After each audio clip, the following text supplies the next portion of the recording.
चंद्रमा पर हिंदुस्तान का रोवन प्रज्ञान लगातार चांद के रहस्यमय दुनिया की जानकारियां जुटा रहा है। रोवर प्रज्ञान चांद पर इसरो के निर्देश पर वॉक कर रहा है। वहां पर तापमान की जानकारियां जुटाई जा रही हैं। साथ ही चंद्रमा के साउथ पोल की कुछ ऐसी तस्वीरें भेजी गई हैं जो कि अब तक दुनिया में किसी और के पास नहीं है। देखिए हमारी एक खास रिपोर्ट इसी पर।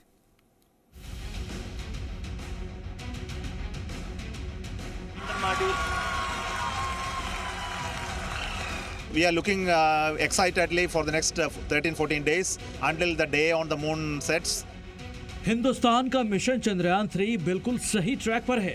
प्रज्ञान रोवर के चांद की सतह पर उतरते ही उसने अपना काम शुरू कर दिया है।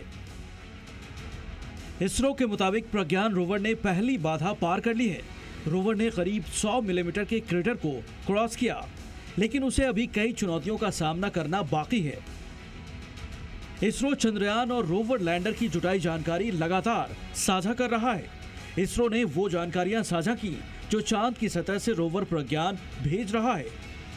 Everything is working very well. The Chandrayaan 3, the lander, the rover is very healthy, and all the 5 instruments on board have been switched on, and it's giving beautiful data now. So we are hoping that in the days to come, next another 10 more days remaining before 3rd of September, we should be able to complete all the experiments with its full capability of various modes. There are different modes for which it has to be tested, and we have to test at various different sites where the rover goes, because it is supposed to conduct mineralogical evaluations. ISRO के मुताबिक rover ने करीब 100 mm के crater को cross किया है। साथ ही चांद की सतह और गहराई में जाने पर तापमान के अंतर को भी समझाया, और जो जानकारी मिली है वो हैरान करने वाली थी। चांद की सतह का तापमान 50 डिग्री सेल्सियस है, वहीं 8 सेंटीमीटर नीचे तापमान घटकर -10 डिग्री तक पहुंच जाता है, जिसे देखकर वैज्ञानिक भी हैरान हैं। साफ है कि चांद के साउथ पोल पर तापमान में काफी विविधता है। रविवार को इसरो ने इसका एक ग्राफ जारी किया है। इसके मुताबिक सतह पर अधिकतम तापमान करीब 70 डिग्री सेल्सियस है, जबकि मात्र 80 mm यानी 8 सेंटीमीटर की गहराई में जाने पर तापमान -10 डिग्री है। दरअसल इसरो ने रोवर प्रज्ञान में चेस्टे पेलोड लगाया हुआ है, और इसी पेलोड में तापमान मापने का यंत्र लगा है। ये 10 सेंटीमीटर तक की गहराई में पहुंच सकता है। इसमें 10 टेम्परेचर सेंसर लगे हुए हैं। रोवर प्रज्ञान चांद की सतह पर लगातार डेटा जुटा रहा है। इसरो प्रमुख ने उस उपलब्धि को भी साझा किया जिसे जानकर हर हिंदुस्तानी को गर्व होगा। एस सोमनाथ के मुताबिक भारत के पास अब चांद की सबसे अच्छी तस्वीर है। वो काफी बेशकीमती हैं और दुनिया में कहीं उपलब्ध नहीं है। किसी के पास इतने करीब की तस्वीरें नहीं हैं। चांद की और अच्छी तस्वीरें आएंगी, लेकिन जरा बाद में, क्योंकि उन्हें हमारे डेटा सेंटर से होकर आना है। वैसे भी चंद्रमा के साउथ पोल पर सफल लैंडिंग करने वाला हिंदुस्तान दुनिया का इकलौता देश है, और अब वहाँ हमारा रोवर प्रज्ञान चंद्रमा की सतह का, वहाँ की आबो हवा का अध्ययन कर रहा है। और अभी चांद के साउथ पोल से नई और रहस्यमयी जानकारियां आनी बाकी हैं। ब्यूरो रिपोर्ट, जी मीडिया। चंद्रयान 3 की कामयाबी से उत्साहित वैज्ञानिक अब हौसलों की नई उड़ान के साथ नए मिशन की तैयारी में जुट गए हैं। चांद के बाद अब सूर्य पर रिसर्च के साथ ही मंगल पर भी भारत अपने कदम रखने की तैयारी कर चुका है।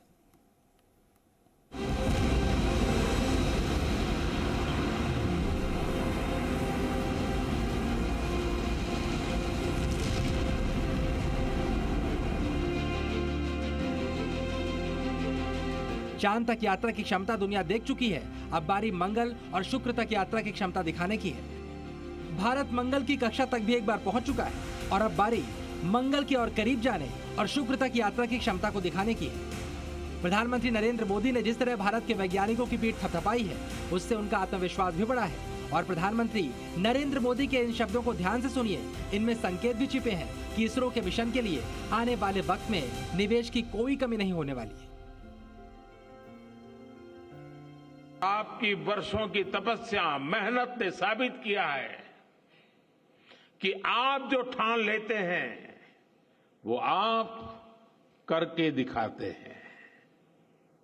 देश के लोगों का विश्वास आप पर है, और विश्वास कमाना छोटी बात नहीं होती है दोस्तों। आपने अपनी तपस्या से विश्वास कमाया है। देश के लोगों का आशीर्वाद आप पर है। चलिए अब आप समझिए किस तरह भारत धीरे धीरे मंगल और शुक्र ग्रह की तरफ मजबूती से कदम बढ़ा रहा है। पहले बात मंगल ग्रह की, जहां पर कॉलोनी बनाने का सपना कई मुल्क देख रहे हैं। महाशक्तियों में इसकी होड़ भी चल रही है। भारत भी मंगल ग्रह के बारे में ज्यादा से ज्यादा जानकारी इकट्ठी करने के लिए मंगलयान 2 लॉन्च करने की तैयारी में है। भारत 2024 में मंगलयान 2 मिशन लॉन्च कर सकता है। मंगलयान 2 मिशन भी एक ऑर्बिटर मिशन होगा, जिसमें भारत मंगल की और करीबी कक्षा में जाने की कोशिश करेगा। इसरो मंगलयान 2 में एरो ब्रेकिंग तकनीक का ही इस्तेमाल करेगा, ताकि ऑर्बिटर को मंगल के और करीबी कक्षा में स्थापित किया जा सके। ये मिशन मंगल के बारे में और ज्यादा जानकारियां जुटाएगा, जिसके बाद भविष्य में इसरो मंगल ग्रह पर चंद्रमा की तरह ही अपना लैंडर और रोवर भी भेज सकता है। जिस तरह इसरो का आत्मविश्वास और तकनीक बढ़ रही है, मंगल ग्रह पर लैंडिंग की तस्वीरें भी जल्द सामने आ सकती हैं। चलिए अब आप समझिए, इससे पहले मंगल तक भेजे गए मिशन मंगलयान 1 से देश को क्या हासिल हुआ। मंगलयान 1 मिशन मंगल तक भेजा गया दुनिया का पहला मिशन था, जो पहले ही प्रयास में सफल साबित हुआ। भारत मंगल तक मिशन भेजने वाला एशिया का पहला देश बना। भारत के मंगलयान 1 मिशन ने धूल और तूफानों के दौरान निकलने वाली गैस की स्टडी की। इसके अलावा मंगल के वायुमंडल की ऑर्गन गैस की जानकारी भी इकट्ठी की। इस मिशन की सफलता से भारत की आत्मनिर्भर तकनीकों को बढ़ावा मिला और सिर्फ 450 करोड़ का मंगलयान 1 मिशन अब तक का सबसे सस्ता मिशन भी साबित हुआ। मंगलयान के बाद बात करते हैं भारत के शुक्र मिशन की। शुक्र ग्रह सौर मंडल में पृथ्वी का सबसे करीबी और चमकदार ग्रह है और इस ग्रह के रहस्यों को सुलझाने में भी दुनिया काफी दिलचस्पी ले रही है, लेकिन अब तक कोई भी देश शुक्र ग्रह तक पहुंच नहीं पाया है। इसरो की नजर भी पृथ्वी से कई करोड़ों किलोमीटर दूर शुक्र ग्रह पर टिकी है। इसके लिए इसरो ने शुक्रयान मिशन का ऐलान किया है। भारत 2024 के आखिर तक शुक्रयान 1 मिशन भेज सकता है। अगर किन्हीं कारणों की वजह से भारत 2024 में चूका, तो 2026 और 2028 में भी भारत के पास मौका होगा। शुक्र ग्रह हर 19 महीने में एक बार पृथ्वी के सबसे निकट होता है। शुक्र मिशन को लॉन्च करने का ये सबसे बेहतर वक्त होता है। भारत का शुक्रयान 1 एक ऑर्बिटर मिशन होगा, जिसमें high resolution synthetic aperture radar यानी SAR और एक ग्राउंड पेनिट्रेटिंग रडार शामिल होगा। SAR बादलों के बावजूद शुक्र ग्रह की सतह की जांच करने में सक्षम होगा। इसके अलावा ये मिशन शुक्र ग्रह में भूवैज्ञानिक और ज्वालामुखी गतिविधियों का पता लगाएगा।